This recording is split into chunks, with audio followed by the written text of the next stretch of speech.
ఈ రోజు ఇక్కడికి వస్తానే సుబ్రహ్మణ్య స్వామి దర్శనం చేసుకొని ఇక్కడికి వచ్చాం. ఇటీవలే ఒక పెద్ద ఫెస్టివల్ జరిగింది ఇక్కడ, కావడి పండుగ చాలా బాగా జరిగింది. దగ్గర 2 లక్షల పైన ఆ రోజు ఇక్కడికి వచ్చే పరిస్థితి వచ్చింది. ఒకప్పుడు నేను ఇక్కడికి వచ్చినప్పుడే ఆ రోజు ఇక్కడ టెంపుల్ ఉంది, దీన్ని బాగా అభివృద్ధి చేయాలంటే ఆ రోజుల్లోనే ఒక 35 లక్షల రూపాయలు ఇచ్చి దీన్ని అభివృద్ధి చేశాం. ఆ తర్వాత అభివృద్ధికి నోచుకోలేకపోయింది. కానీ ఆ రోజు చేసిన అభివృద్ధి వల్ల కొంతవరకు ఇక్కడ ఆ టెంపుల్ బాగా అందరూ వచ్చి పూజలు చేసుకునే అవకాశం ఉంది.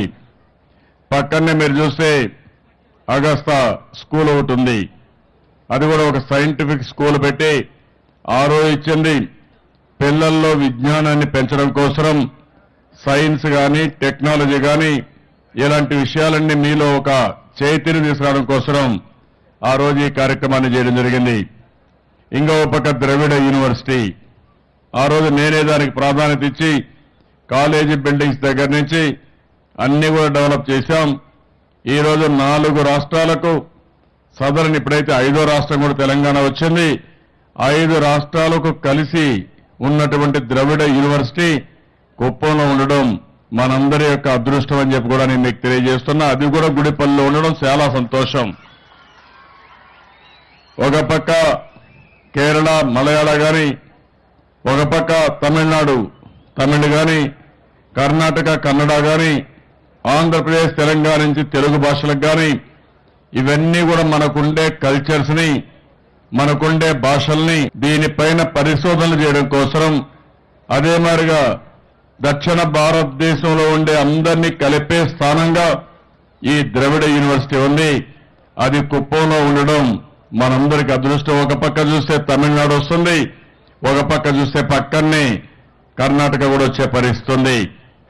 అలాంటి కుప్పం ఇంకొకసారి చూస్తే నిన్న ఈ రోజు నేను చాలా కార్యక్రమాలకు ప్రారంభం చేశాను. కుప్పం నియోజకవర్గం మంచి వాతావరణం, ఇక్కడ చూస్తామంటే 25-26 డిగ్రీల టెంపరేచర్ ఉంటుంది.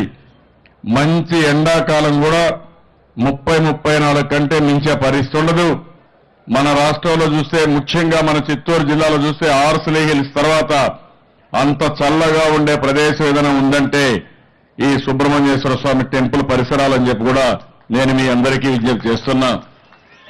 ఇంకో పక్కన మనం విద్యకు చాలా ప్రాధాన్యత ఇస్తున్నాం.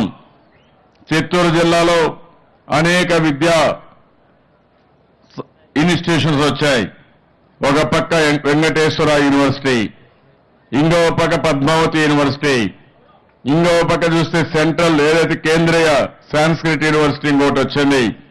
తిరుపతిలో కొన్ని యూనివర్సిటీ రావడం, ఇక్కడ ద్రవిడ యూనివర్సిటీ రావడం, అదే మరిగా మీరు చూస్తే మెడికల్ కాలేజీలు కూడా చాలా మెడికల్ కాలేజీలు 3 మెడికల్ కాలేజీలు ఉండడం, ఇలాంటివన్నీ చేసి మనం ముందుకు పోతున్నాం.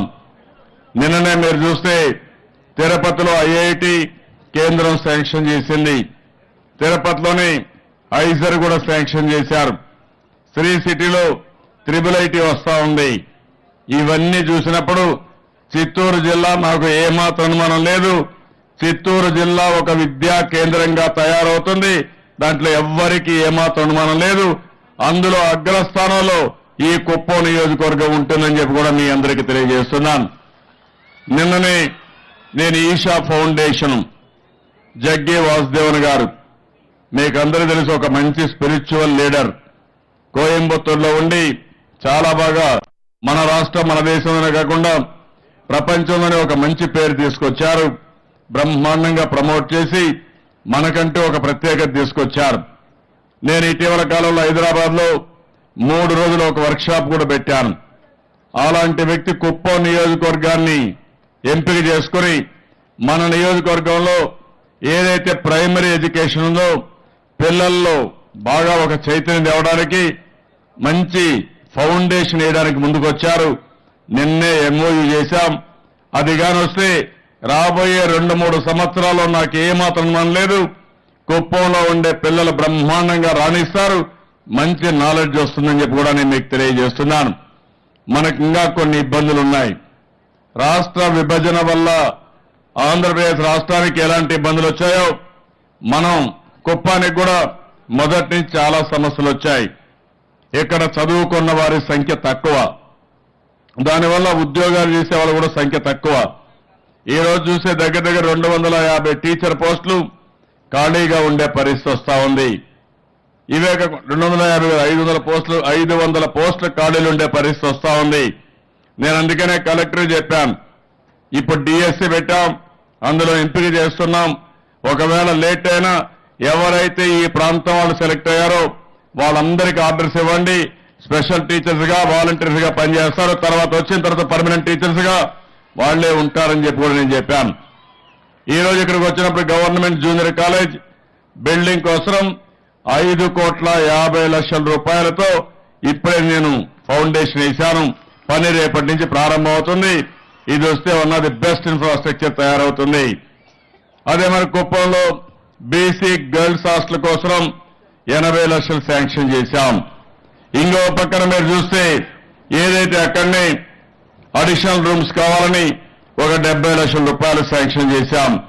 రామకుప్పంలో ఇదే మరిగా రెసిడెన్షియల్ స్కూల్ కోసం 2,50,00,000 శాంక్షన్ చేశాం.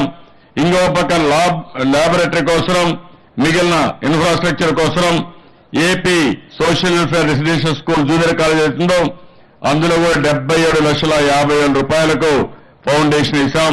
పద్మావతి యూనివర్సిటీ కూడా ఈరోజు కొన్ని ఫౌండేషన్స్ ఇక్కడి నుంచే వేసి అక్కడ పనులు ప్రారంభిస్తున్నాం. ఈ ప్రభుత్వం విద్యకు ప్రాధాన్యత ఇస్తున్నాం. నేను ఒకటే పిల్లలందరికీ విజ్ఞప్తి చేస్తున్నాను. ఈ రోజు ప్రపంచం అంతా ఒకసారి మీరు చూస్తే ఏ దేశానికి లేనటువంటి శక్తి భారతదేశానికి ఉంది. యువత ఎక్కువ ఉండే దేశం భారతదేశం. చైనా, అమెరికా, జపాన్, యూరోప్ ఏ దేశం చూసినా ఎక్కువ ఏజ్డ్ పర్సన్స్ ముసలి వాళ్ళు ఉన్నారు. ఎక్కువ మంది పిల్లలుండే దేశం ప్రపంచంలోనే ఒక భారతదేశం. తెలివితేటల్లో మనం ముందున్నాం. మట్టిలో మాణిక్యాలు ఈ పిల్లలు బాగా చదివిస్తే ప్రపంచాన్ని శాసించే శక్తి ఒక్క భారతదేశంలో ఉండే యువతకే ఉంది తప్ప వేరే వాళ్ళకు లేదని చెప్పి కూడా నేను మీకు తెలియజేస్తున్నా. ఇటీవల కాలంలో మీరు చూశారు, మైక్రోసాఫ్ట్ కంపెనీ ప్రపంచంలోనే పెద్ద కంపెనీ. దానికి సీఈఓ ఎవరంటే మన రాష్ట్రానికి సంబంధించి తెలుగు భాషకు సంబంధించిన వ్యక్తి నాదెళ్ల సత్య. ఈరోజు గూగుల్ ఉంది, టెక్నాలజీలో రెవల్యూషన్ తీసుకొచ్చారు. అది కూడా ఒక పెద్ద కంపెనీ, ఒక ఇన్నోవేటివ్ కంపెనీ. దానికి సీఈఓగా ఎంపికైన వ్యక్తి ఎవరంటే పిచ్చాయ్ అని మన తమిళనాడు పక్కన ఉండే రాష్ట్రం నుంచి వచ్చిన వ్యక్తి. పెప్సికో ఈరోజు పెద్ద ఎత్తున అగ్రో ప్రాసెసింగ్ లో కానీ, ఫ్రూట్ జ్యూస్ లో కానీ, డ్రింక్స్ లో కానీ, సాఫ్ట్ డ్రింక్ లో కానీ ముందుకు పోయే కంపెనీ.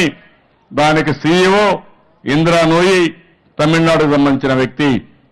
ఈ విధంగా మీరు ప్రపంచంలో చాలా కంపెనీలు చూస్తే పెద్ద పెద్ద కంపెనీలన్నింటికీ ఇండియన్సే భారతీయుల సీఈఓలుగా ఉన్నారంటే అది భారతదేశానికి ఉండే శక్తి. అందులో తెలుగు వాళ్ళు అగ్రభాగాన ఉండడం మన అదృష్టంగా నేను భావిస్తున్నానని చెప్పి కూడా నేను మీకు తెలియజేస్తున్నాను.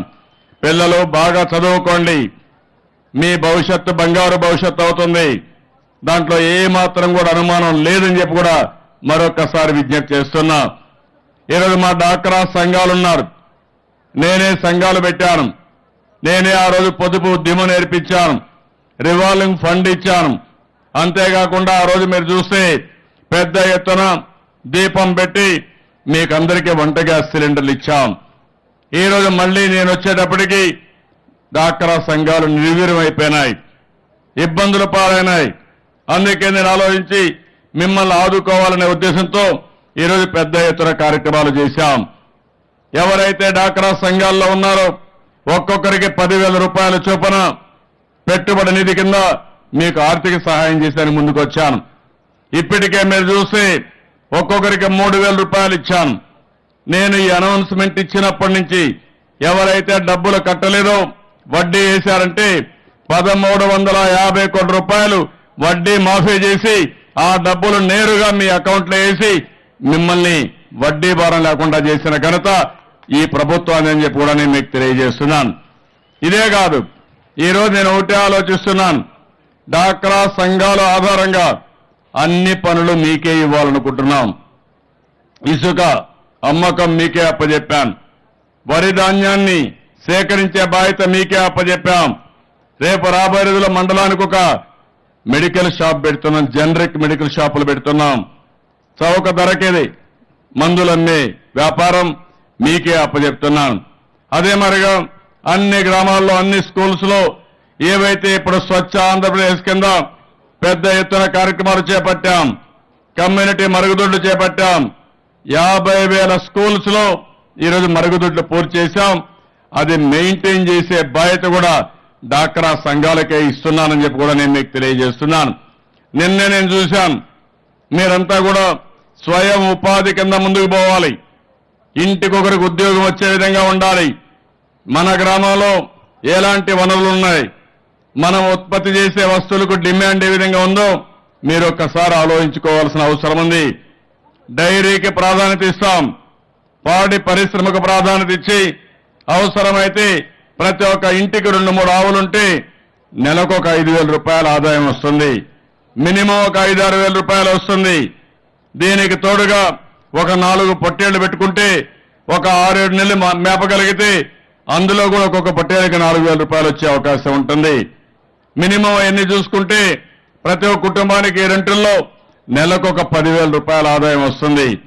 ఇంకో పక్క మీ కోడ్ అనే కార్యక్రమం కింద ఒక 40 కోళ్లు కానీ మన పెరట్లో పెట్టుకోగలిగితే అందులో కూడా నెలకు ఒక 2,000-3,000 రూపాయలు వస్తాయి. సులభంగా డబ్బులు సంపాదించే బాధ్యత ఇంకా మీకు ఓపికంటే ఉపాధి హామీకి వెళుతున్నారు. అక్కడ కూడా 170 రూపాయలు ఇస్తున్నాం. దానివల్ల కొంతవరకు మీకు ఉపాధి లభిస్తా ఉంది. ఇంకో పక్క మీరు ఆలోచిస్తే ఏ ప్రభుత్వం ఏ విధంగా ఈరోజు పింఛన్లు ఇస్తున్నాం. 45 లక్షల మందికి వృద్ధాప్య పింఛన్లు, వితంతు పింఛన్లు, ఇంకో పక్క వికలాంగుల పింఛన్లు ఇస్తున్నాం. 200 రూపాయల నుంచి 1000 రూపాయలు చేశాం. 500 రూపాయలు వికలాంగుల పింఛన్ ఉంటే 1,500 చేశాం. నా ఆలోచన ఒకటి, ఈ ప్రభుత్వం పేదవాళ్ల ప్రభుత్వం, సంక్షేమానికి ప్రాధాన్యత ఇస్తాం. మొదటి ప్రాధాన్యత నిరుపేదలకు పేదవాళ్లకు ఉంటుంది తప్ప వేరే వాళ్లకు కాదని చెప్పి కూడా మరొకసారి మీ అందరికీ విజ్ఞప్తి చేస్తున్నాను. ఈరోజు భారతదేశం మొత్తంలోనే మన ముఖ్యమంత్రి గారి ఫేస్బుక్ పేజ్కున్న ఫాలోయింగ్ ఏ ముఖ్యమంత్రి గారి ఫేస్బుక్ కూడా లేదు. దాదాపు 2,70,000 మంది ఫాలోవర్స్ ఆయనకున్నారు. అదే రకంగా మరి తెలంగాణ ప్రభుత్వం చేస్తున్న ప్రతి కార్యక్రమాన్ని కూడా సోషల్ మీడియా ద్వారా ఏ వర్గ ప్రజలైతే ముఖ్యంగా ట్రెడిషనల్ మీడియా మీద ఆధారపడరో, సాంప్రదాయ మీడియా మీద ఆధారపడరో వారందరికీ చేరువయ్యే విధంగా ప్రభుత్వం ప్రయత్నం చేస్తూ ఉంది.